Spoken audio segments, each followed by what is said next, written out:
Hi అండి, నమస్తే. Welcome to my channel chai biscuit. మనం ఎగ్స్ ఎప్పుడు వేసినా ఆయిల్లో ఫ్రై చేస్తాం, లేదంటే ఎగ్గును నీళ్ళల్లో ఉడికిస్తాం కదా. అలా కాకుండా ఇలా వాటర్లో ఎగ్గును పగలగొట్టి ఉడికించేసి చూడండి. టేస్ట్ అయితే చాలా బాగుందండి. నేను అలాగే చేశాను, నాకైతే మంచి టేస్ట్ వచ్చింది. ఆయిల్లో ఫ్రై చేయడం వల్ల ఇందులో ఉన్న న్యూట్రియంట్స్ అన్నీ పోతాయి కదా. అలా కాకుండా ఇలా వాటర్లో ఉడికించి ఒక్కసారి చూడండి. ఇది ఎలా చేస్తారో ఇప్పుడు చూద్దాం. దీనికోసం అనేసి 3 టమాటాలు తీసుకున్నాను. ఇలా కట్ చేసేసుకొని వీటిని మిక్సీ జార్లో వేసేసుకోవాలి. ఇలా వేసుకున్న తర్వాత ఇప్పుడు ఇందులోకి కొంచెం పుదీనా వేస్తున్నాను. మరీ ఎక్కువ వేసుకుంటే మొత్తం పుదీనా ఫ్లేవర్ అవుతుంది కాబట్టి కొంచెం పుదీనా వేసుకోవాలి. అలాగే కొంచెం కొత్తిమీర వేసేసుకోవాలి. ఇందులోనే 5-6 పచ్చిమిర్చి వేస్తున్నాను. ఇందులో కారం కోసం అనేసి పచ్చిమిర్చి వాడుతున్నాను, ఎండు కారం వేయకుండా. అలాగే కొంచెం అల్లం, 5-6 వెల్లుల్లి వేసేసుకొని మూత పెట్టేసుకొని ఇలా పేస్ట్ లాగా మిక్సీ పట్టేసుకొని పక్కకు పెట్టేసేసుకోవాలి. ఇప్పుడు స్టవ్ మీద డిష్ పెట్టేసేసుకొని ఇందులోకి సరిపడినంత ఆయిల్ వేసుకోవాలి. ఆయిల్ మంచిగా వేడవగానే ఇందులోకి ఆవాలు, జీలకర్ర, పసుపు వేసేసుకొని ఇప్పుడు మిక్సీ పట్టేసేసుకున్న ఈ టమాటా, కొత్తిమీర, పుదీనా పేస్ట్ను ఇందులో వేసేసుకొని ఇదే జార్లోకి కొంచెం వాటర్ వేసుకొని ఇందులో వేసేసుకోవాలి.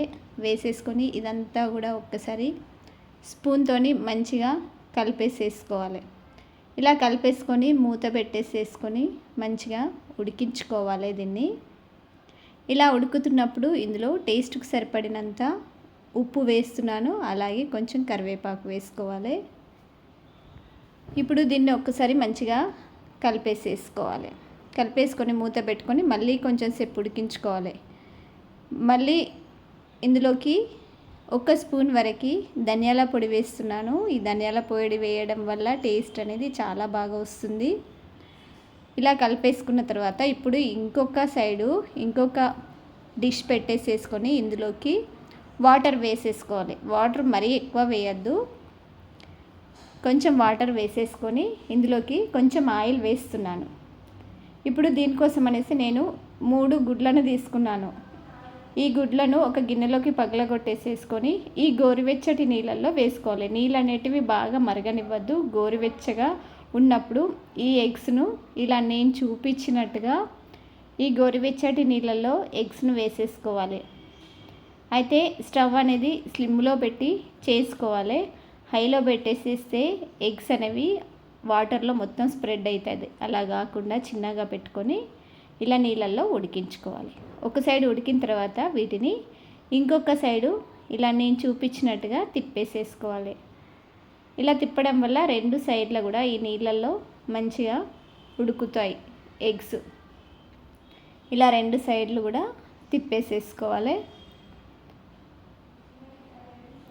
ఇలా వేయడం వల్ల ఎగ్స్ అయితే చాలా బాగా వచ్చినాయండి.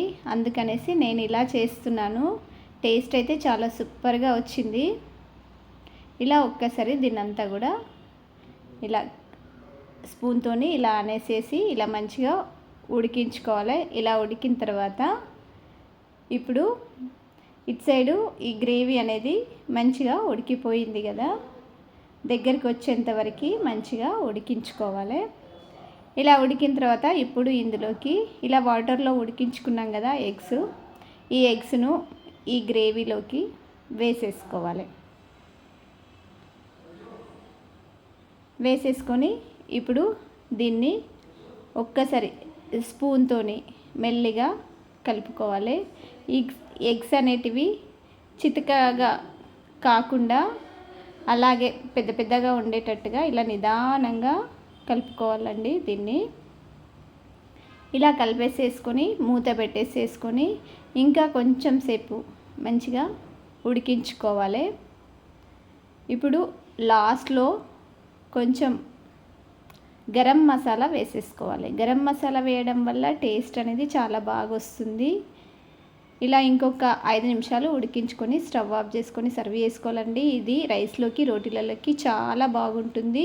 మీరు ఒక్కసారి ట్రై చేయండి. పుదీనా వేయడం వల్ల చాలా సూపర్ టేస్ట్ వస్తుంది. వాటర్లో ఉడికించిన ఎగ్స్ వేయడం వల్ల చాలా అంటే చాలా బాగుందండి. ఇదండి ఈరోజు ఎగ్స్ కర్రీ. మీరు ఒకసారి ట్రై చేసి టేస్ట్ చేసి మీకు ఎలా కుదిరిందనేసి ఒక కామెంట్ పెట్టండి. మీ అందరికి కూడా స్మాల్ రిక్వెస్ట్ అండి, ఎవరైతే మా వీడియోస్ చూస్తారో, ఎవరైతే ఇప్పటివరకు సబ్స్క్రైబ్ చేసుకోలేరో మీరందరూ కూడా తప్పకుండా సబ్స్క్రైబ్ చేసుకోండి. అలాగే మా ఛానల్ చాయ్ బిస్కెట్ ఛానల్ని తప్పకుండా లైక్ చేయండి, షేర్ చేయండి.